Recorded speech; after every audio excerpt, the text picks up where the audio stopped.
তার আগে কোন মানুষ কোন বিদ্রোহ কিন্তু সংগঠিত করে নাই আমাদের এই ব্রিটিশদের বিরুদ্ধে। তাহলে 78 সালে 1757 সালে ব্রিটিশরা ক্ষমতা পায়, আর 1778 সালে যখন খাজনা আরোপ হয়, এই খাজনা দিব নাই বলে যে বিদ্রোহটা করেছিল প্রথম, তার নাম হচ্ছে চুয়ার বিদ্রোহ। এই সেই চুয়ার বিদ্রোহের মহান নায়ক হচ্ছে আমাদের এই রঘুনাথ মাহাতো। এরপরে দেখুন, কোন উচ্চবর্ণীয় মানুষরা তখন কিন্তু কোন বিদ্রোহ শুরু করে নাই। যারা করেছিল এই এলাকার যারা আদিবাসী কুর্মীরা হচ্ছে লিস্টের বাইরের আদিবাসী। তো আমাদের লড়াইটা হচ্ছে কি, আদিবাসী তালিকায় আমাদেরকে নিয়ে আসতে হবে। এই জন্য আমরা আন্দোলনটা শুরু করেছি। শুরুর পর থেকে দেখা যাচ্ছে যে 80-র দশকে আমাদের আন্দোলনটা শুরু হয়েছে। আর আমরা এই পর্বে যারা আন্দোলনকারী, আমরা 2004 সাল থেকে আন্দোলন করছি। আন্দোলনগুলো আপনারা সবাই দেখেছেন। ক্ষেমাশুরিতে লক্ষ লক্ষ মানুষ প্রতিদিন যাতায়াত করেছিল। কি আমাদের উদ্দেশ্য কি, এই পশ্চিমবঙ্গ সরকার যে দীর্ঘদিন কমেন্ট এন্ড জাস্টিফিকেশনটা আটকায় রেখেছে, সেটা যাতে সঠিকভাবে পাঠানো হয় দিল্লিকে, তার জন্য আমরা লড়াই করছিলাম। তো দীর্ঘদিন লড়াইয়ের পর আমাদের যেমন ছাপ উত্তরাধিকার হবে আমাদের জমি জায়গা, তেমনি অভিষেক ব্যানার্জি সেই উত্তরাধিকার প্রমাণ করতেও ঘুরতে আসিছিল, দেখি আমার অশ্বমেধের যোগ্য ঘোড়াকে আটকায়। তো আমরা প্রথমে বাঁকুড়ায় আটকাইছিলাম। আটকাই কি বলতে চাইছিলাম, আমাদের মূল উদ্দেশ্য ছিল কি না, দেখুন দাদা, আমরা ছিল ঝাড়খণ্ডের আমল থেকে। তো এই ঝাড়খণ্ডের মেম্বার যদি থাকছিল, তখন সিপিএম এর মেম্বারকে অন্য লোক যদি দরখাস্ত সই করাইতে যেত, কোনদিনকে বলতো যে না তুই সিপিএম কে ভোট দিয়েছ, তোর দরখাস্ত সই করিব না। প্রধানমন্ত্রীরও মনে আছে। তো আমার কর্মীরা যারা ভোট টাকা দিয়েছে বলুক, মমতা ব্যানার্জি কত টাকা দিয়েছিল, তখন বিজেপির লোক আমাদেরকে গাল দিত। দেখলি কর্মীরা তৃণমূলের কাছে টাকা নিয়ে ওদের পক্ষে ভোট করছে, এরা নির্দল হয়ে ওকে জিতানোর চেষ্টা করছে। বিজেপির লোক গাল দিত, অস্বীকার করে কিচ্ছু নাই, কোন লোককে বাদ দেয় নাই। তো পুলিশ থেকে চালায় মমতা ব্যানার্জি, কারণ স্বরাষ্ট্রমন্ত্রীও মমতা ব্যানার্জি, মুখ্যমন্ত্রীর সাথে সাথে পুলিশ মন্ত্রীটাও হচ্ছে মমতা ব্যানার্জি। এক মমতা ব্যানার্জির নির্দেশ ছাড়া একটা গাছের পাতাও লড়া নেই পশ্চিমবঙ্গে। মানুষকে জাগাইছিল, বলেছিল ভাই আমাদের লড়াইটা হচ্ছে এই এলাকাকে ঝাড়খণ্ড রাজ্যে সামিল করব। আমাদেরকে আশা দিয়েছিল, সেই আশায় নিরাশা করল কে, তার একমাত্র সুযোগ বা কন্যা হচ্ছে আমাদের বাঁকুড়া জেলায় প্রথম একটা মিটিং হয়, যেখানে আমাদের যে হাট হয় সুলুক পাহাড়ি হাটে, ওই আব্বাস সিদ্দিকীর মিটিং করেছিল। সেই মিটিং এ আমাকেও ডাকিছিল। সেই মিটিং এ চুনিবালা হাঁসদা গেছিল। চুনিবালা হাঁসে এখানে পার্থ চ্যাটার্জি ঝাড়গ্রামে আসিছিল। সেইখান থেকে ফোন করে বীরবাহাকে যে ভাই তুই ওখানে বক্তব্য দিস না, তুই চলে আয়, তোকে আমরা এই ঝাড়গ্রামের টিকিটে ভোটে দাঁড় করব। ভাবুন, যে লোকটা ঝাড়খণ্ড সেন্টিমেন্ট নিয়ে যার নাচ করতো পরিতোষ মাহাতোর গানে, ও কেবল নাচ করতো। সেই নাচ করা মেয়েটা আজ কুর্মীদের চরম শত্রু হইল। কেন শত্রু হইল? কেন শত্রু হইল? কুর্মীদের গান যার এত প্রিয়, যে নাচের শিল্পী হইল, যার পরিচিতি ঘটাইল এই কুর্মী, সেই কুর্মীকে অভিনয় করল। এরকম আমরা অভিষেক ব্যানার্জির গাড়ি ভাঙত, বীরবাহার কেন ভাঙতে যাবো? বীরবাহারটা ভাঙব কেন? ও তো আমাদের এলাকার লোক। ও টার্গেট হচ্ছে বীরবাহার যদি ভাঙা হয়, তবেই সাঁওতাল এবং কুর্মীর গন্ডগোল লাগাই দিয়া যাবে। তার জন্য বীরবাহার ভাঙেছে, অভিষেক ব্যানার্জির কিন্তু গাড়ি ভাঙে নাই। তাহলে সাঁওতাল শুয়োরের ঠ্যাং মুসলমানের মসজিদে ঝুলাই দিলে এরা হিন্দু মুসলমান কাটাকাটি হবে, তাইলে ওই মাংস খাইতে পাবে। এই গল্পটা বলেছিলাম, ওইটা আর বলছি না এই ব্যাখ্যা করে। তেমনি এই বীরবাহার গাড়িতে ভাঙিলে কুর্মীর সাথে যদি সাঁওতালদের গন্ডগোল থাকে, মেরুকরণ হয়ে গেল। ও মাগো সে বীরবাহা এমন করে ওকে ধরেছে যেমন মরে গেল বলতে এইরকম। আর একটু পরে একজন সাংবাদিক জিজ্ঞাসা করছে যে আপনার কোন চোখ ঠিক আছে, বুঝে এই চোখ। ভাবুন কত বড় অভিনয়, আর এই অভিনেত্রী হচ্ছে আমাদের রাস্তাটাই তো আস্তে আস্তে কত উন্নয়ন আমরা দেখতে পেলাম, জান না আপনারা? হ্যালো এই রাস্তাটাই তো যান, কত উন্নত রাস্তা দেখিলেন। হ্যালো ওই আসতে আধ ঘন্টা সময় লাগছে হারদা স্যার আমি পরে করছি আপনাকে এই যে কালকেই বোধহয় ঘেরেছিল হারদা দিকে। তাহলে ও ঝাড়গ্রামে বলছে যে ইও তো ছবি ছবি করছে রে বাছা, এখন গ্লাভস খুলে আছে, এখন এইরকম নাচে, দেখে না ওদেরকে ভালো নাচতে দেয় আর না নিজে নাচতে জানে।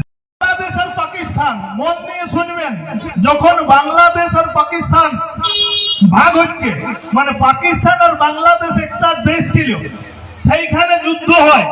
যুদ্ধ হওয়ার পর ওরা বলছে আমরা ভিন্ন হয়ে যাব, পাকিস্তান আর বাংলাদেশ ভিন্ন হয়, বাংলাদেশ একটা আলাদা দেশ হয়।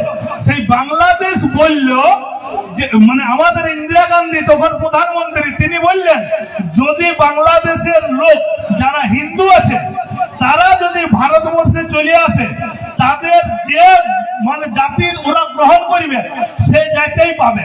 অর্থাৎ মাহাতোরা কেউ ভূমুজ হয়েছে, কেউ হয়েছে বেজা, তার জন্য ওরা এসটি। কিন্তু পশ্চিমবঙ্গের কিছু জেনারেল লোক আছে যারা ওই এসটিও কে ঘুষ দিয়ে আমরা বিকাইছি বিজেপির কাছে, যে বিজেপি আমাদেরকে এসটি করে দিব বলেছে, আমাদের ভাষাটাকে অষ্টম তফসিলভুক্ত করে দিব বলেছে। কে বলেছে? প্রথমে বুঝতে হবে কি প্রণব টুডু বলে না, প্রথমে বুঝতে হবে আমাদের এই লোকাল বিজেপির নেতৃত্বের সাথে আমাদের কথা হয় না। আমাদের কথা হয়েছে ভারতবর্ষের সর্বোচ্চ স্থানে, যেখানে হচ্ছে তাই আমাদের এই ভাষাটাকে অষ্টম তফসিলভুক্ত যে করতে পারবে তার নাম হচ্ছে অমিত শাহ। অমিত শাহ নিজের দপ্তর। এখানে যদি বিজেপি হারো বা জিতো, তাহলে এই কুর্মি গায়ে গায়ে আমাদের কুড়িমালি ভাষা চালু হবে। দুটো করে মিনিমাম প্রাইমারি মাস্টার, মানে যে কি বলে ওটাকে পেরা টিচার হলেও নিয়োগ হবে। প্রত্যেকটা গায়ে দুটো করে ছা। তো আমাদের আন্দোলনে দুটো ঘরের যদি দুথালা ভাত হয়, অন্যায় হচ্ছে আমাদের? বলুন। মমতা ব্যানার্জি বলেছে তার দরকার নাই, আগামী বর্ষাকালীন অধিবেশনের মধ্যে যদি বিজেপি না করে, আমরা তো কেউ বিজেপি হয়ে যাচ্ছে না, হচ্ছে কি? আমরা কেউ বিজেপি হচ্ছি না। আমরা বলছি বিজেপিকে এই ভোটে সমর্থন করিব। এখন ঘটনা হচ্ছে বিজেপি যদি হারো, তাও কুড়মিয়ালি ভাষা ব্যানার্জি একা জিতে তো মুখ্যমন্ত্রী হবে না। তাই 147টা আমাদের 145টা 48টা আমাদের এমএলএ দরকার, যে ওইখানে মুখ্যমন্ত্রী হবে। যেটা আটকায় রেখেছে, যেহেতু অমিত শাহ বলেছে করে দেব, তাহলে এইখানের মুখ্যমন্ত্রী আর আটকায় রাখতে লাগবে, মানে বিজেপিরই তো মুখ্যমন্ত্রী হবে কাকে জিতাইলে। তাহলে আমাদের টার্গেট হচ্ছে যে আমাদের পুরুলিয়ায় আছে 9টা সিট, 9টাই আমরা 1000 ভোটে হারিয়েছিল, কোথাও 10,000 ভোটে হারিয়েছিল। তো আমাদের 40,000 রায়পুরে ভোট আছে, 40,000-এর মধ্যে 30,000 যদি আমরা বিজেপিকে দিয়ে দিতে পারি, মানে বগল বাজায় জিতে যাবে। রানীবাঁধে 60,000 আছে মাহাতো, 60,000-এর মধ্যে যদি 40,000 দিতে পারি, কিছু টোটি চাটারা না দেয় ছিল, মাহাতোটাকে বলেছিল পূর্বীকে এসটি করে দিব। তার জন্য আমরা মানে কি বলবো, কিছু না বলে তার আগে বলেছিল যে বীরবাহা সরেন টুডু, যেটা এমএলএ দেখাইছিল, উয়া স্বামী যেহেতু পূর্বের বিরোধিতা করেছিল, বলেছিল ওকে একটাও ভোট দেব নাই, তাহলে জিতা লোককে হারাই নিয়েছিলাম না। ইয়ার আগের ব্যাপারটা তো ভোটে জিতেছিল, আগের বেলায় 10-12 হাজার ভোটে।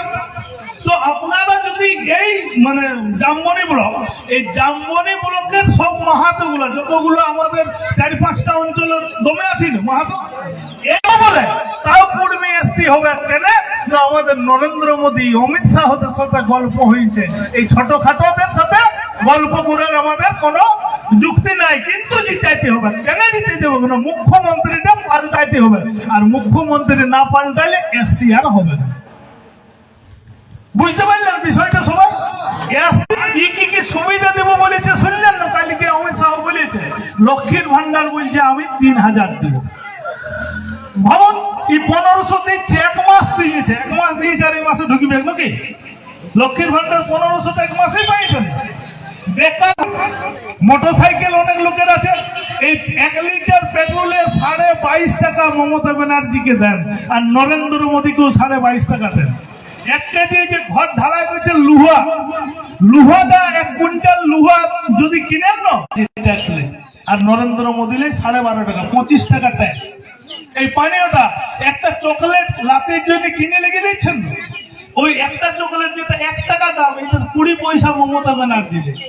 1 লিটার সরষের তেল কিনেন 1 কেজি দেখুন কত, 185 টাকা। এইটার মূল কারণ কি জানেন? আগে এই যে আমাদের আপনাদের ব্লক অফিস, এই ব্লক অফিস থেকে টেন্ডার হচ্ছে বালি খাদান। সেইখান থেকে মমতা ব্যানার্জি সরকার আসার পরে ও নিয়ে গেল জেলাকে। অভিষেক ব্যানার্জি দেখছি এখানগুলো কেউ চালাই আসতে পারেন ব্লক থেকে? পারেন কেউ? পারেন না। এই যে টেন্ডারকে নিয়েছে জানেন, ওই ভাইপোর একটা মানে পিসির বেটা মাসির বেটা আত্মীয় বটে, বা শ্বশুর ঘরের আত্মীয় লোক বটে, জানিনি অত ভালো, ওকে টেন্ডারটা দিয়েছে। তাহলে ও কি করে চাইতে পারে? তাহলে ওই যে লুটছে, লুটন নাম হচ্ছে ভাইপো। সব কিছুকে লুটে, আর পিসি বলছে আমার কিছুই নেই। হ্যাঁ গো, তোমার থেকে আর কি হবে? যা আছে তো ভাইপো। মমতা ব্যানার্জি বলছে আমার ঘর না, এই যে ভোটের নমিনেশন করলে ওগুলো দিতে হয়, বলছে আমার টাকা নাই। এদিকে বলছে আমি বই লিখে চালাই, আর ওর বইয়ের কবিতাগুলো সে হাম্মা দুম্বা রুম্বা গুলো টাকা দিয়েছিল খরচা করতে 20 লাখ।